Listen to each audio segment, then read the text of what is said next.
اعوذ باللہ من الشیطان الرجیم بسم اللہ الرحمن الرحیم۔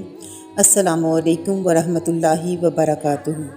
حضور صلی اللہ علیہ وآلہ وسلم کی دعا سے جنت کا عطا ہونا۔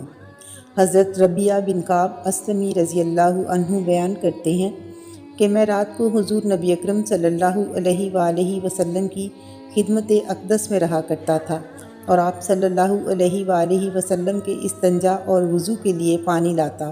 ایک مرتبہ آپ صلی اللہ علیہ وآلہ وسلم نے مجھے فرمایا، اے ربیعہ، مانگو، کیا مانگتے ہو؟ میں نے عرض کیا، یا رسول اللہ، میں آپ سے جنت میں آپ کی رفاقت مانگتا ہوں۔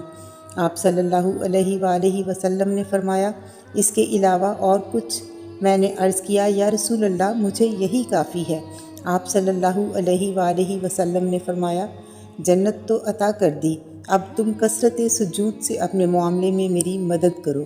حضرت جابر بن سمرہ رضی اللہ عنہ سے مروی ہے کہ ایک نوجوان حضور نبی اکرم صلی اللہ علیہ وآلہ وسلم کی خدمت میں رہا کرتا تھا، لیکن اپنی ذاتی ضروریات بیان نہ کرتا۔ پس آپ صلی اللہ علیہ وآلہ وسلم نے فرمایا، مجھ سے جو چاہو مانگو۔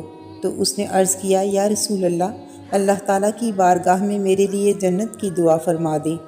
راوی بیان کرتے ہیں کہ آپ صلی اللہ علیہ وآلہ وسلم نے سر انور اوپر اٹھایا، سانس لیا اور فرمایا، ٹھیک ہے، لیکن کثرت سجود کے ساتھ میری مدد کرو۔